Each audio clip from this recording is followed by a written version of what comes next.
헤로드 왕때에 예수께서 유대 베들레헴에서 나심에 동방으로부터 박사들이 예루살렘에 이르러 말하되 유대인의 왕으로 나신 이가 어디 계시냐? 우리가 동방에서 그의 별을 보고 그에게 경배하러 왔노라 하니.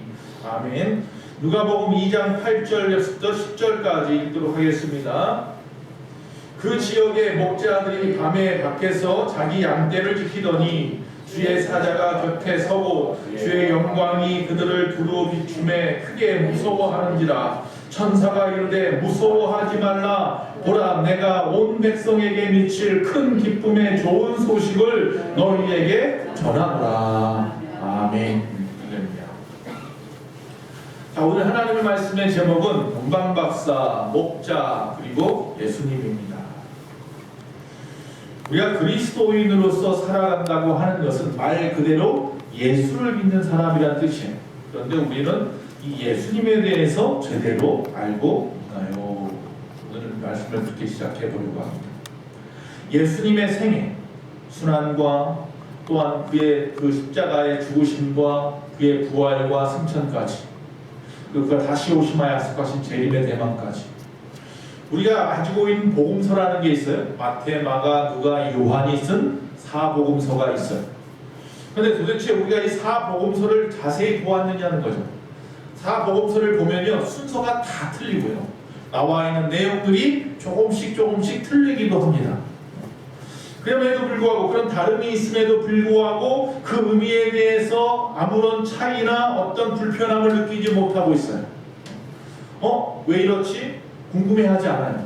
그냥 우리가 받아들여요. 아무런 차이도 어떤 불편함도 느끼지 않냐고 그냥 있는 대로만 받아들이지 깊이 생각하지 못합니다. 예수님의 족보가 성경에 마태복음, 마가복음, 누가복음, 요한복음에 다 나오지 않고 마태복음과 누가복음에만 나옵니다. 그러나 그것 또한 다르게 구별되어서 나옵니다. 자, 마태복음 같은 경우는 아브라함부터 시작해서 예수님까지가 나와요. 14대 이렇게 나누어서 42대로 나누어서 나와요. 그러다 보니까 중간에 빠지기도 해요. 자, 그럼 누가복음에 나와 있는 그럼 예수님의 조건은 틀리냐? 반대로 나와요. 예수님부터 거꾸로 거슬러 올라가죠. 그래서 마지막에 아브라함으로 끝나는 게 아니라 더 내려가요. 그래서 어디까지 가냐? 아담, 그리고 그 위에는 누가 있다? 하나님이 계시더라. 이렇게 해서 족보가 끝나요. 왜 그런지 우리 거기까지 깊이 생각해 보지 않아요. 지금 거기까지 다 얘기할 수 없는 시간이 너무 많아서 그럴 수는 없고요. 오늘은 이 생애에 대한 부분만 좀 보려고 하는 겁니다. 자, 예수님의 탄생에 관련해서 사복음서에 다 나오지 않아요. 사복음서 중에서 예수님의 탄생에 대해서 나오는 부분은 두 개예요. 바로 마태복음과 오늘 우리는 누가복음에만 예수님 탄생에 대한 내용이 나와요.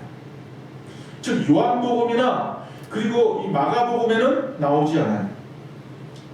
자, 예수님의 탄생도 좀 다르게 나와요. 즉 마태복음에는 누가 나오냐면 동방박사 이야기가 나와요.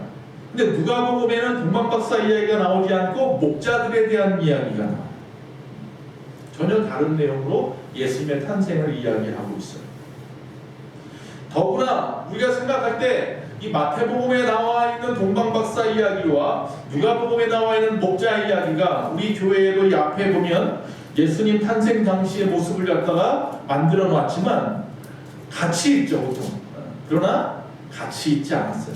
즉 예수님이 탄생할 때 마구간에 찾아간 자들은 목자들이고, 그 이후에 예수님께서 8일 후에 태어나신 지 할례를 받으셨고, 그리고 40일이 돼서 정결 예식을 하죠.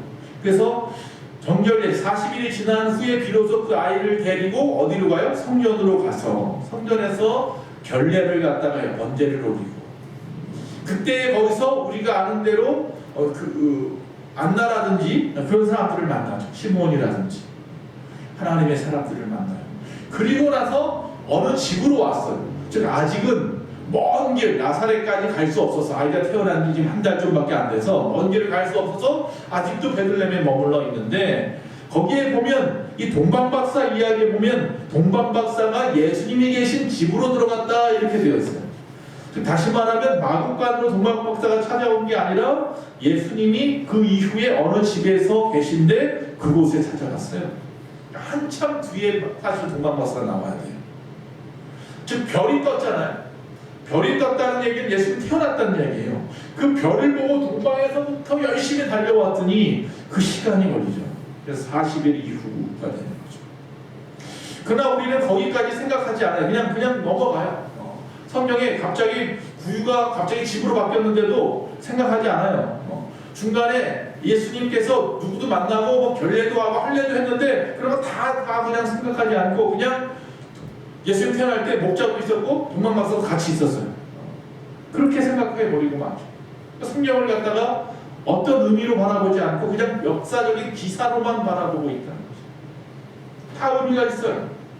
그저 예수님의 생애에 대해서 사복음서에 어떤 취사 선택하는 것처럼 내 마음에 그냥 받아들이기만 하지 마시고 그 의미를 좀 생각해 봐야 한다는 거죠. 오늘은 사복음서 전체적인 내용을 개론을 좀 앞에서 하고 넘어가야 될 것 같아요. 자, 마태복음을 보면 마태복음에서 예수님은요 보통 어떻게 표현을 하고 있느냐면 왕으로 표현을 해요. 그러니까 예수님을 표현하는 모습이 다 달라요. 마태, 마가, 누가, 요한이 바라보는 예수님에 대한 모습을 다르게 표현을 하고 있어요. 첫째로 마태복음은 예수님은 누구예요? 만왕의 왕이세요. 자, 마태복음 1장 1절에 아브라함과 다윗의 자손 예수 그리스도의 계보라 이렇게 되어 있어요. 다윗의 자손이 왕가라는 의미가 되죠. 마가복음 같은 경우는 종으로 오신 모습이에요. 즉 종의 섬기는 자의 모습에 예수님을 표현을 해요. 근데 마가복음 10장 44절에 보면 너희 중에 누구든지 으뜸이 되고자 하는 자는 모든 사람의 종이 되어야 하리니 이렇게 말씀하죠. 섬기는 자예요. 즉 누가복음은요. 누가복음의 예수님의 모습은 인자예요. 사람으로 오신 모습이에요. 인간의 모습. 누가복음 9장 22절에 이르시되 인자가 많은 고난을 받고 장로들과 대제사장들과 서기관들에게 버림받아 죽임을 당하고 제3일에 살아나야 하리라 하시고 요한복음에 나타난 예수님은 메시아예요. 메시아. 구원자. 요한복음 1장 1절에 태초에 말씀이 계시느라 이 말씀이 하나님과 함께 계셨으니 이 말씀은 곧 하나님이시니라. 하나님이십니다. 이게 마태복음하고 요한복음은 예수님의 12제자 중에 제자들이에요.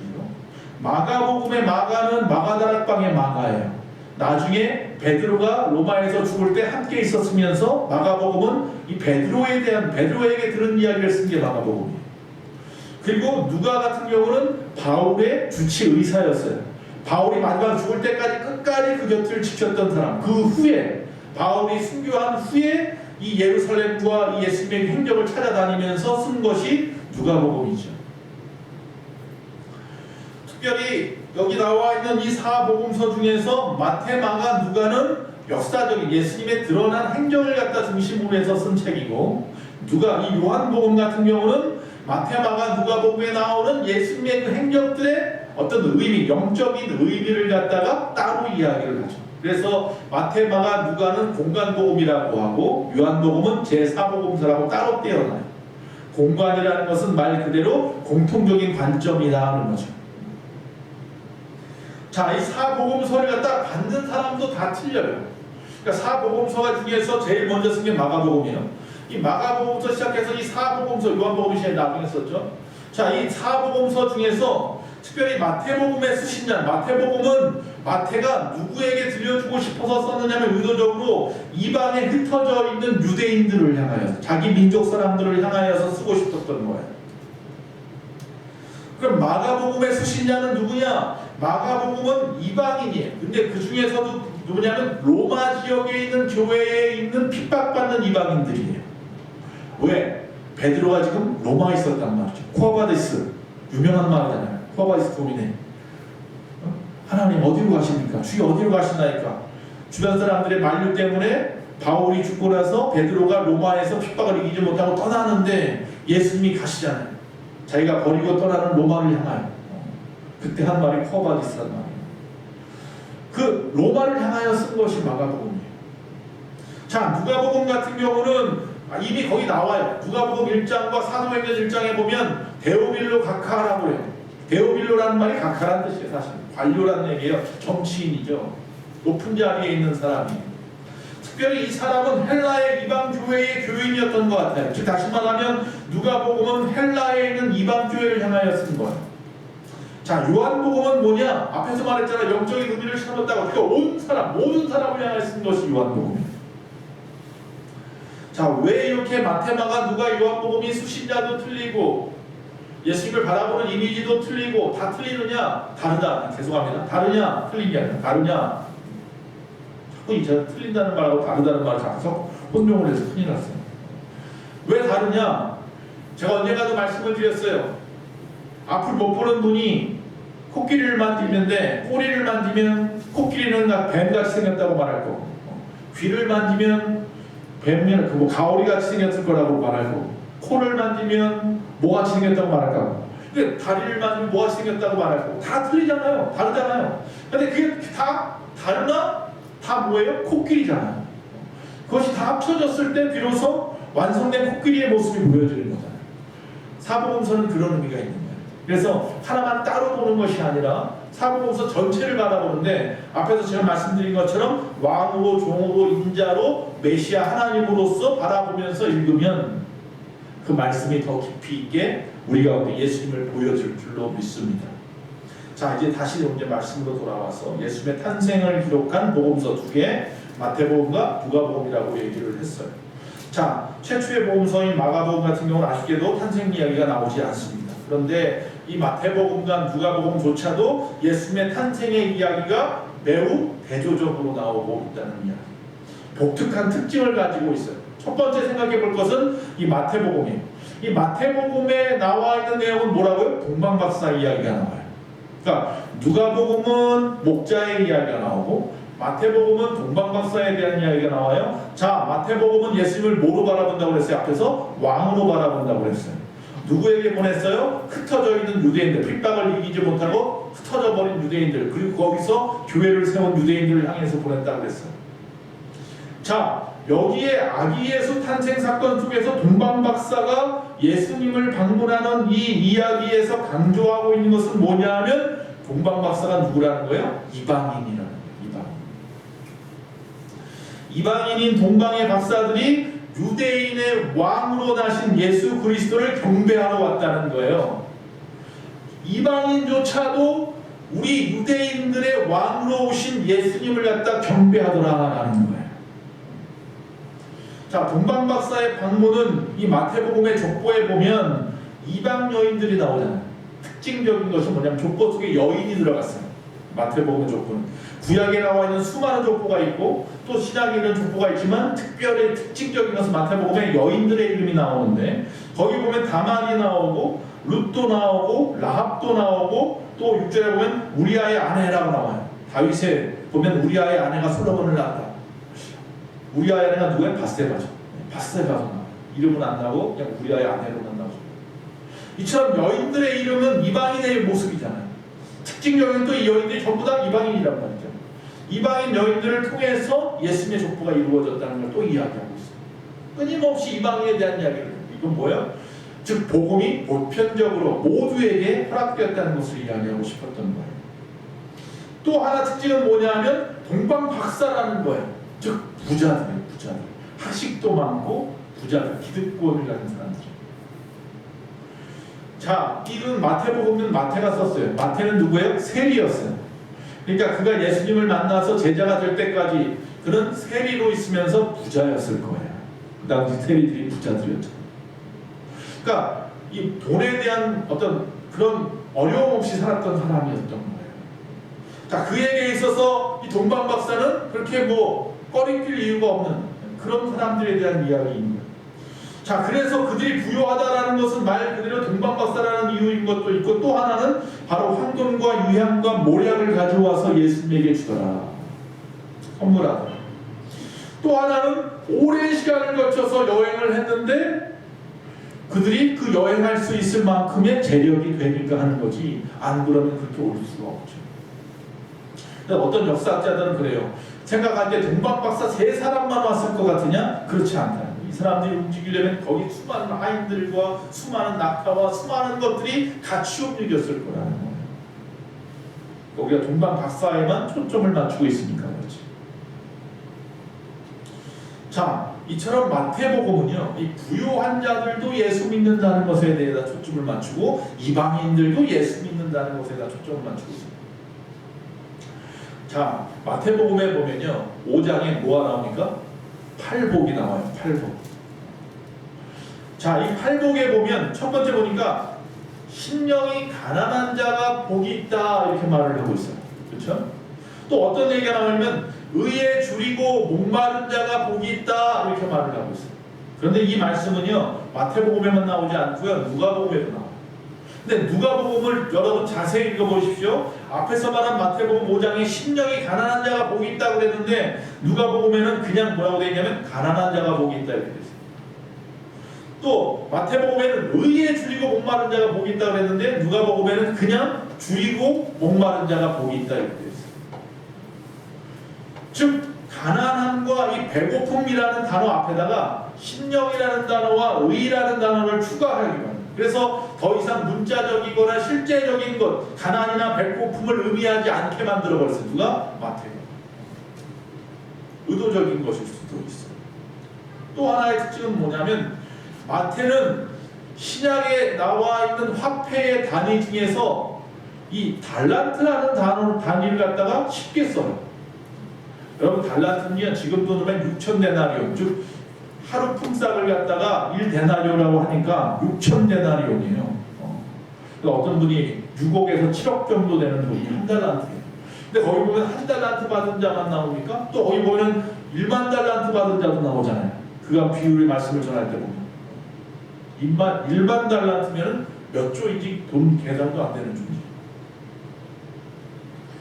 자, 그런 것을 쉽게 써요. 쉽게. 달란트로 나눠요. 그러니까 누가복음이나 마가복음은요, 기껏해야 동전, 은전 정도밖에 안 써요. 단어를. 달란트라는 단어를 안 써요.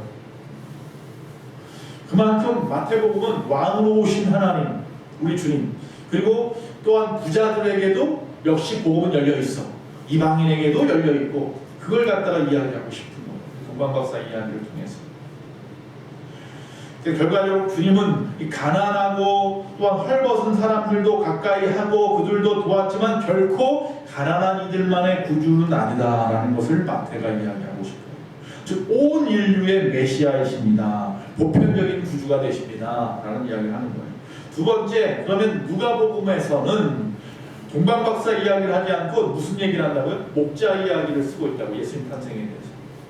자, 앞에서 분명히 받는 사람은 데오빌로라고 하는 헬라인 관료예요. 각하예요. 그런데 이 누가복음의 특징은 뭐냐면요, 사회복음화예요. 개인 구원보다도 사회적인 복음을 갖다가 더 깊이 얘기를 해요. 자, 이 목자들에 대한 이야기. 자, 목자들은 유대인들이죠. 그렇지만 이방인들을 갖다가 사실은 주 대상으로 누가복음도 쓰고 있어요. 헬라인들을 향해서 쓰는 거니까. 자, 누가복음에 들어있는 특징은 앞에서 말한 대로 사회복음적인 것이 성격이 굉장히 강하다고 말했는데 마태복음하고 다르게 누가복음에서는요, 부자들에 대한 비판이 아주 노골적이에요. 그러니까 부자, 돈 많이 모아봐야 하나님 불어버리면 끝이야, 이런 식인 거죠. 낙타가 바늘귀에 들어가는 것만큼 쉽지 않아 라고 말을 하는 거죠. 그래서 이 부자들에 대한 비판이 노골적인 게 누가복음이고 구제에 대해서 강조를 해. 그래서 가난한 자들을 도와야 된다는 거죠.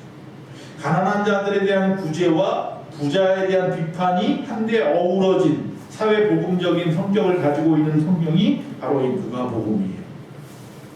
그래서 부유한 동방박사가 아니라 가난한 목자를 통하여 예수님의 탄생 이야기를 써가고 있다는 거예요. 그러나 사실 생각해보면 시편 23편에 보면 여호와께서 우리의 목자라고 이야기하잖아요. 그러니까 구약에서 목자는요, 가난하지 않았어요. 구약에서 목자는요, 그들이 볼 때 수함받고 어떤 의미에서는 그들이 바라보는 거예요. 왜? 구약에서는요, 그들은 뭐하고 살았어요? 방목하고 살았어요. 목축이 그들의 전부였기 때문에 모두가 다 목축하는 사람들이에요. 그러니까 목자라는 의미가 그렇게 나쁘지 않았어요. 왕도, 다윗도 목자 출신이란 말이죠. 그런데 신약에 넘어오면서 목자의 위치가 완전히 땅에 떨어져 버렸어요. 그때는 이제 목자들보다도 다른 방법으로 먹고 사는 길들이 있는 거예요. 정치, 경제, 사회, 문화 모든 것들이 이제 갖추어졌단 말이죠. 신약에 넘어와서. 그래서 요하임 에레미야스라고 하는 예수님 당시에 이 예루살렘이라는 책을 쓴 분 얘기 보면 그 당시에 목자들에서 뭐라고 말하냐면 제가 한번 써봤어요. 거기 보니까 이렇게 돼 있어요. 대부분 파렴치하고 도벽이 심했으며 그들의 가축을 남의 땅으로 몰고 다녔을 뿐만 아니라 그 가축에서 나온 소산을 착복하기도 했던 까닭에 도둑질과 같은 직업, 즉 사람을 부정직하게 만드는 직업이라서 자기 아들들에게 가르치려고 하지 않았던 직업이다 이렇게 되어 있어요. 너는 절대로 목자를 하지 마라. 그랬던 직업이 뭐냐면 예수님 당시의 목자. 그러니까 구약의 다윗 왕 당시의 목자는 예수님조차도 목자에다 주님도 목자에다 표기할 만큼 많은 사람들이 바라보는 거였지만 예수님 당시에 이 당시의 목자는 전혀 그렇지 않았어요.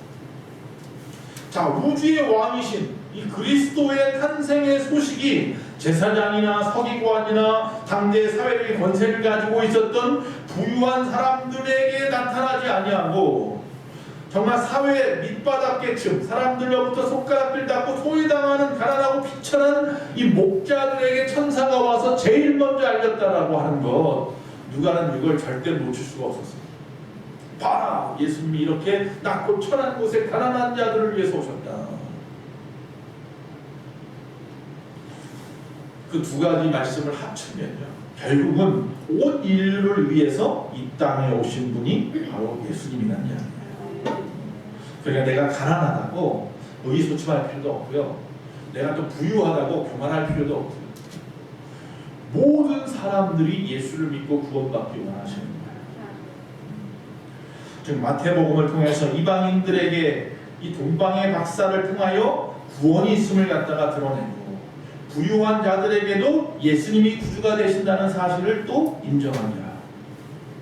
누가복음을 통해서는 가난하고 비천한 목자들을 통하여 우주의 왕의 탄생 소식이 제일 먼저 그들에게 전해진 것을 이야기해서 성분이나 성별이나 부나 가난이나 다 필요 없이 온 인류의 메시아이심을 드러내고, 이처럼 천사들이 이 가난하고 비천한 목자들에게 친히 찾아가서 제일 먼저 성탄의 메시지를 전달하는 것은 우리 예수 믿는 사람들, 이 예수 소망교회를 비롯한 모든 이 땅의 교회 공동체 안에서 가난하고 헐벗은 모든 우리 주변의 사람들도 동일하게 따뜻한 사랑으로 감싸 안을 수 있는, 함께 더불어 성탄을 갖다가 기뻐하는 것에 대해서 우리가 좀 생각해 봐야 한다는 거죠. 그러나 지금의 모습들을 보면 물론 코로나가 그렇게 담을 쌓게 했는지도 모르겠지만 그 전부터라도 그들만의 성탄이잖아요. 항상 보면 저희도 사실 그러니까 할 말 없어요. 물론 성탄절 때 앞에 나와서 뭐 성탄 찬양도 하고 연극 성극도 하고, 우리 예전에처럼 성탄절 때 또 머리에다가 산타 모자 쓰고 뭐 마트 같은 데 앞에 가서 찬양하고 전도하기도 했었지만, 어쨌든 간에 모든 사람에게 알려야 하는 것이 성탄인데, 이게 어느 순간부터 그냥 교회들만의, 그들만의 잔치가 되어져 버리는, 우리들만의 기쁨, 즉 다시 말하면 초대하지 않아요. 저희는 제가 처음, 우리 정박재 원사님이나 김지주 집사님은 알지만 처음에 한 해를 마무리할 때마다 뭐 했어요? 태신자 잔치를 했어요. 천국 초청 잔치를 했어요. 항상 주제는 똑같았어요. 부르고 부르짖는다는 거죠. 부르고 또한 불러내서 그들에게 복음을 전한다는 이야기죠. 그래서 기억하십니까? 두 손을 이렇게 맞잡는 그런 포스터를 갖다가 매년 크게 바깥에다 걸개를 걸어놓고 여기다도 걸어놓고 한 4, 5년 동안을 갖다가 우리는 성탄절 때마다 뭐 했어요? 복음 전했어요. 새신자 복음. 근데 어느 순간인가부터 저도 그걸 놓쳐버리고 이제는 그들만의 그런 어떤 성탄으로 갇혀버리는, 저도 회개해야 될 부분인 거죠. 그러나 마태복음이나 누가복음이 우리에게 말하고 있는 것은 온 인류를 향한 탄생의 소식을 전하는 것을 기뻐하신다는 것이 초점입니다. 성탄은 그래서 모든 세상의 메리 크리스마스가 돼요. 제가 이번 주일날 설교할 때 말을 실수했더라고요. 나중에 녹음한 걸 들어보니까 크리스마스 할 때 마스라는 말이 미사라는 뜻인데 제가 메리라고 말해놓고 이게 미사라고 말해놓더라고요. 그러니까 모든 사람들이 주님 앞에 기쁨으로 나와서 예수님을 경배하는 것이 성탄절의 뜻인데, 우리는 그걸 놓쳐버리고 있지 않나. 그리고 저부터도 저번 설교 때 제가 지금 여기서 잘못했다고 얘기하는 거예요. 설교 때 그렇게 구분지어 버리지 않는다. 그러면 안 됩니다. 담을 헐어야 합니다. 부자나 가난한 자나 남녀노소 누구든지 주님 앞에 나와 주님이 말 구육간에 태어나신 그 이유를 우리가 생각하면서 누구든지 와서 바라볼 수 있는 그곳이 되어야 될 줄로 믿습니다. 제가 그 라디오를 듣다가 운전할 때 라디오를 듣잖아요. 라디오를 듣다가 그런 그 문제를 내더라고. 들어보신 적이 있는데 빠삐용이 무슨 뜻인지 아십니까? 빠삐용 무슨 단어일까요? 소위 말하는 게 MZ세대는 알 수도 있는데 빠라는 것이 무슨 말입니까? 빠 빠지지 말고 삐지지 말고 용서하라. 좋은 말이에요. 이 성탄 때 우리가 성탄절날 빠지지 마시고 삐지지도 마시고 시험 들지 마시고 서로 용서하고 사랑을 나누는 빠삐용 같은 그런 성탄절이 되었으면 좋겠습니다.